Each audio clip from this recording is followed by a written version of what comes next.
Alright guys, the indigenous people of Biafra, IPOB, has rejected President Bola Tinubu's Independence Day address, describing it as decisive and hate-filled.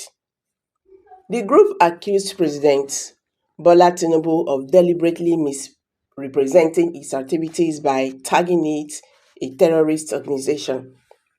Tinubu, in his address on Wednesday morning, commended the armed forces and other security agencies for their sacrifices, noting that they are making progress in the fight against terrorism, banditry, and violent crimes.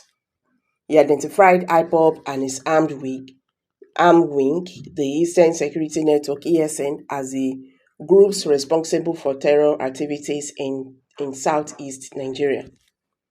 We see their victories in their blood and sweat to stamp out Boko Haram terror in northeast, IPOB/ESN terror in southeast, and banditry and kidnapping, he said. We must continue to celebrate their gallantry and salute their courage on behalf of a grateful nation.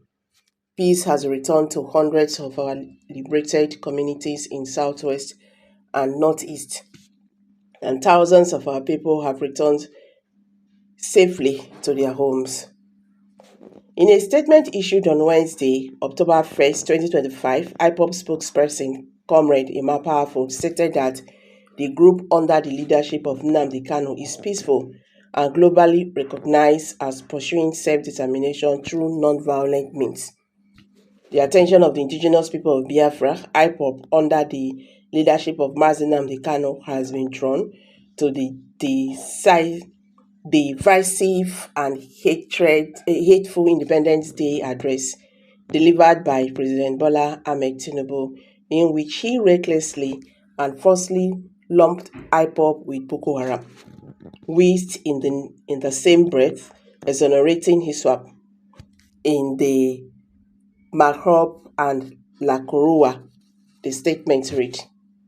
By not mentioning them and focusing only on Bokos and IPOB, Tinubu effectively signaled they are not terrorist groups. This deliberate falsehood cannot stand unchallenged, IPOB said. The group further stated that no court of law had ever linked IPOB or its leader to terrorism, kidnapping, or killings. IPOB cited a ruling of the Federal High Court in Abuja, which held that the group was not a terrorist organization. Tinubu, a man supposedly educated in the United States, knows very well that an ex parte order cannot proscribe a mass movement of millions of people without an adversarial hearing. That prescription was nothing but a worthless price of paper, abused by successive regimes to unleash mayhem, massacres, and extrajudicial killings upon unarmed Biafrans, the statement added. IPOB accused President Tinubu of hypocrisy, alleging that his administration downplayed violent attacks attributed to armed headers while diminishing unarmed Igbo youth. It is hypocritical and insulting for Tinubu to demonize IPOB while exonerating Fulani killer herdsmen who are daily terrorizing citizens from Kwara to Plateau, from Benue to Enugu.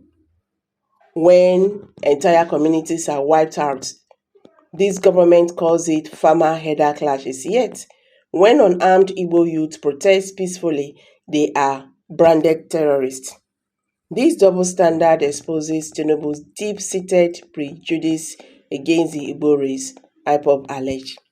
The group also directed criticism at the political elite in the southeast, accusing them of weakness and complicit.